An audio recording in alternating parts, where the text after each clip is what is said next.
Thanks for checking out this highlight from the Casually Hardcore podcast. If you want to check out the full podcast after the show, please be sure to hit the top link in the description. But now, let's do it. You had an experience with 1.0 and 2.0, and then obviously due to life reasons, you took the rest of the time off, and you also had an experience with previous games. Now, why did you end up waiting so long before jumping back into 14? And what would be some advice you would have for players either on the fence about starting or on the fence about should they return now? So when you're a content creator, especially, there is a sort of pressure to keep playing games and to keep playing a diverse amount of games so that you're always in the know and you can always pivot into different content. So I always have that sort of pressure to be able to play other JRPGs. And so when I'm looking at Final Fantasy XIV, I'm like, that's a lot of time. That's a lot of time. And I think that'll even a lot of people who aren't content creators sort of feel that pressure, like, oh my God, that's so much time I have to spend to be caught up and experience what everyone's talking about. So that put me off for a long time because I figured, I was like, oh, it's going to take so long for me to get to all of the latest content, which, by the way, it honestly didn't take as long to get to the content that I wanted to be on, How many hours do you think you spent? Oh my gosh. Can you break it down by expansion or by pre-Shadowbringers to post-Shadowbringers? So when I came back, I was on 2.1. And I don't know how long it took before I got to Heavensward. So this was before the patch rolled out with flying in it for Realm Reborn zones. And 100 quests removed from the section you're talking about. Yeah. And so it was pain when I was going through that section. And now, thankfully, it's nowhere near the arduous task that it once was. But it kind of felt like a burden, actually, when I first started back. I was like, oh, God. I was like, how long is this going to take before I get to the good parts? Now, thankfully, it does not take long at all. I have friends who, like, I recommended the game to, and then they hop in, and, like, I swear, like, 2 or 3 weeks later, they're already like, hey, like, I'm already in the middle of Heavensward. And I'm like, oh, that's awesome. So they've done a lot to reduce the less enthusiastic parts of the game. And so but anyway, when I did hop back in and I got to Heavensward, that's when I really got hooked. And I even love Stormblood, which I know is I call it the Final Fantasy VIII of 14. That's an interesting.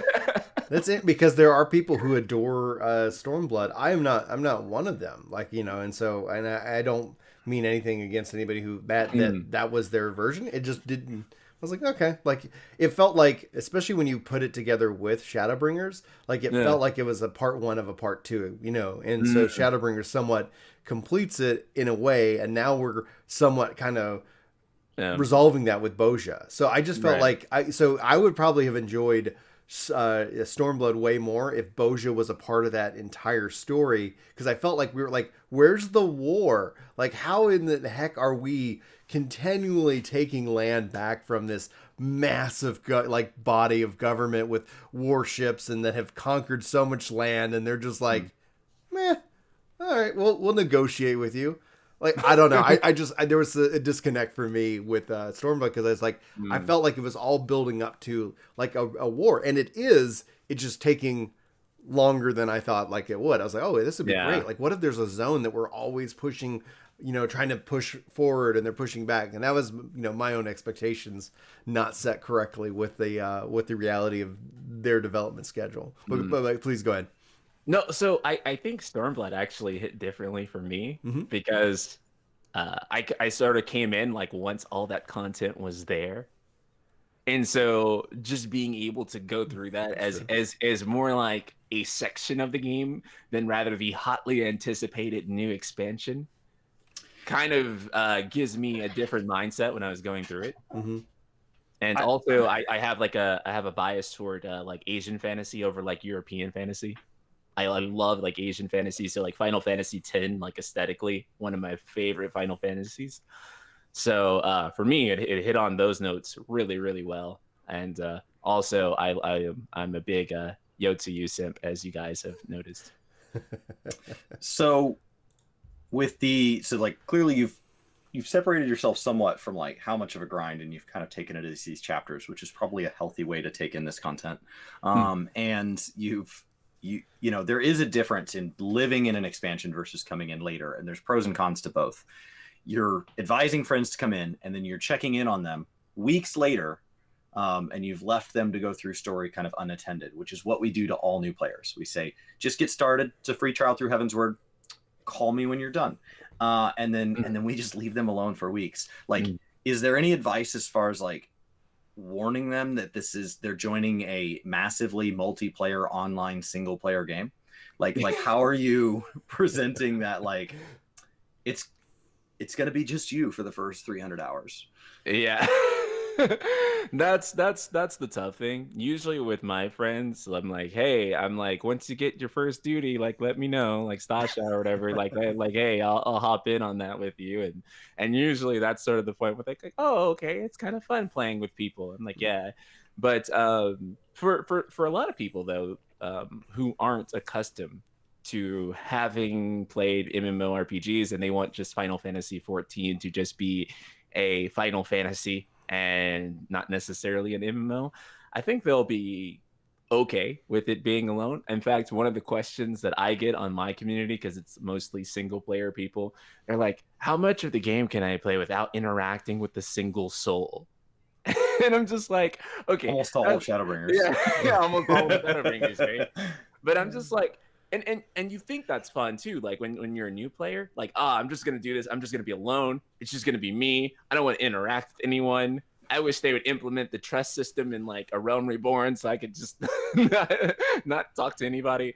And then like you get in there and like you start interacting with people and you start making like friends in there and stuff, and then before you know it, you almost like you really don't want to play alone. And then I think for me, it's actually a little bit harder now to go back to the single player series in a way, because I'm always thinking like, oh man, like it's so much fun when I have like 5 of my friends like trailing alongside me as I like run through like all of these quests, and then you know, we all get to go and experience the boss fight together and share these moments. And you know, Final Fantasy, even throughout the history of the single player series, has always had this incredible way of connecting people. So before I even touched MMOs, period, I was already knee deep in the Final Fantasy community and meeting literally thousands of people at this point. And dude, it's just been such an incredible experience. And so now to actually be able to experience Final Fantasy together with people, and not just like not be it with air quotes, but actually together. That was a cerebral experience, actually. Now, Final Fantasy XV added the Comrades like multiplayer expansion to its repertoire, to its universe of etc. Would you want to see Final Fantasy XVI add some kind of multiplayer component that's not necessarily a part of the main campaign, but a way that you can continue to play in that space and that world with your friends? So I think for games like Final Fantasy, multiplayer is like the ideal DLC, because with story content, it feels like you either in order to make it relevant enough to have people buy it, you basically either have to cut something from the game or omit really important information. And we saw that with Final Fantasy 15. I don't want to spoil it for anyone who has not played FF15 yet somehow, through almost while the game is coming up on like its 5th anniversary before long. Oh my god, I feel old. But for anyone who hasn't played it, all I will say is the shenanigans with Ignis, all that stuff, that information just should not have been withheld from the player and sold as a DLC. Yeah, I don't think anyone like it. And then the DLC was actually fire. That was a great DLC, one of the best DLCs released for that game. But it's just something that was so pivotal to actually understanding the story and the story making sense, that it's just like, why was that DLC? Dude, that's the problem with 15. It was piecemeal. Like, you have to experience the entire thing. And the thing is that it's like going to a store And then it's like, oh, if you want the rest of this like thing that you came to buy from us, you got to go to another store and then purchase it from there. And then, oh, by the way, like there's actually a fourth store involved. Yeah, we did tell you about that when you got started on this journey. And and you might want to go watch this movie at the theater before you even do any of this. You know, it's like, what? Why? Why would you like? And I think that just came down to like, what do we have the time to complete? And that's why I was like, give it another. If they gave it like another year and it was just like, here's the whole experience, go nuts. I think it would have probably. I think people would have a much better experience with 15 overall. So, who knows? Yeah, and that's why like with Comrades too. I very very ideal DLC because it was like $20 for a multiplayer mode, and it expanded the game like by like hundreds of hours, dude. You could play that game for like hundreds of hours. Plus the loading times, you know, it's like maybe like 60 hours of gameplay and 40 hours of load screens. But absolutely. So, 15 was bad about that in general. But that was super cool. I would love to see a multiplayer DLC for 16 coming from this team, especially. Yeah. And seeing what they can do from like with like instanced small scale multiplayer where it's just like 4 people and they can do like a lot of the same stuff they could do in a single player game, but they could also do multiplayer type stuff too. It would just be really cool. I think Comrades is the right thing to go as far as Final Fantasy DLC goes. I don't think selling pivotal important story information. I agree 100%. Yeah. I hope that you really enjoyed that highlight, and I hope that you check out the full podcast. Again, link is in the description. Thanks for being here, and I hope you have a fantastic day, you wonderful, beautiful individual.